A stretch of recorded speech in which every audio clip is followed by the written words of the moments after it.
कराड नागज महामार्गावरील अपूर्ण कामांना अखेर मुहूर्त. पाणी संघर्ष समितीच्या पाठपुराव्याला यश. कामांची तारीखवार माहिती लेखी देण्याचं प्रशासनाचे आश्वासन. नमस्कार, मी काजल मोहिते आणि आपण पाहत आहात पॉवर मराठी न्यूज. कराड नागज महामार्गावरील रखडलेल्या कामांवरून अखेर प्रशासनाला जाग आली आहे.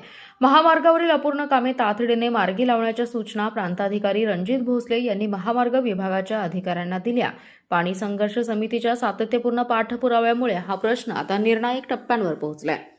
प्रांताधिकारी कार्यालयात पाणी संघर्ष समिती आणि महामार्ग विभागाच्या अधिकाऱ्यांची बैठक झाली. या बैठकीत सुर्ली घाट, रेवणसिद्ध घाट आणि नागज घाटातील धोकादायक वळणे, अपूर्ण नाले, लाईटची कामे, रस्त्यांचं रुंदीकरण आणि वृक्षारोपण यांसह महामार्गावरील विविध प्रलंबित प्रश्नांवर जोरदार चर्चा करण्यात आली.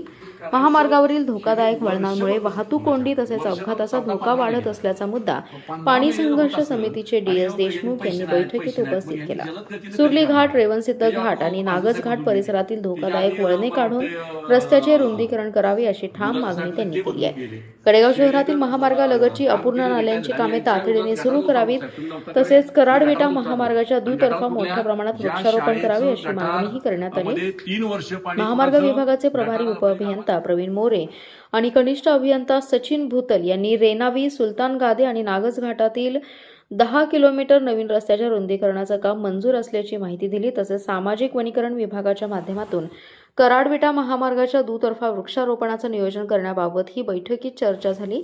कडेगावातील नाले, लाईटची कामे पूर्ण करण्याचं आश्वासन. सुर्ली घाट रस्त्याच्या रुंदीकरणासाठी प्रस्ताव तयार करण्याचं काम सुरू करण्यात येणार असून कडेगाव शहरातील महामार्गावरील उर्वरित लाईट, नाले आणि इतर अपूर्ण कामे पूर्ण केली जातील असं आश्वासन महामार्ग विभागाच्या अधिकाऱ्यांनी दिले. विशेष म्हणजे कोणते काम किती तारखेपर्यंत पूर्ण केलं जाणार याची तारीखवार माहिती लेखी स्वरूपात देण्यात येणार असल्याचं अधिकाऱ्यांनी स्पष्ट केलं.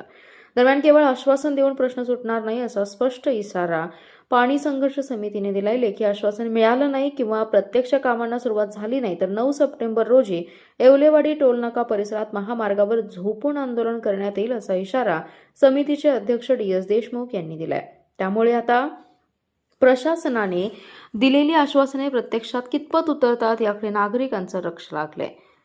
बैठकीस पाणी संघर्ष समितीचे संयोजक अभिमन्यू वरुडे, उपाध्यक्ष संजय तळसरे, इंजिनियर ज्ञानेश्वर शिंदे तसेच पदाधिकारी बजरंग अडसूळ, भाऊसाहेब यादव, विजय यादव, बाळासाहेब वत्रे, प्रवीण करडे आणि आप्पा यादव उपस्थित होते. पाणी संघर्ष समितीच्या सातत्यपूर्ण पाठपुराव्यामुळे महामार्गावरील वर्षानुवर्षे रखडलेले प्रश्न आता मार्गी लागण्याची आशा निर्माण झाली आहे. मात्र आश्वासनानंतर प्रत्यक्ष काम कधी सुरू होतं हे पाहणं महत्त्वाचं ठरणार आहे. कराड नागज महामार्गावरील रखडलेल्या कामांवरून पाणी संघर्ष समिती आक्रमक झाली आणि प्रशासनाला अखेर दखल घ्यावी लागली. आता आश्वासनांची अंमलबजावणी कधी होतं हे पाहणं महत्त्वाचं आहे. अशाच खात्रीशीर आणि आपल्या भागातील महत्त्वाच्या बातम्यांसाठी पॉवर मराठी न्यूजला लाईक करा आणि सबस्क्राईब करा. आपल्या प्रतिक्रिया कमेंटमध्ये नक्कीच कळवा. आपला जिल्हा, आपली power. Power Marathi news network. एकच नजर, चौफेर खबर.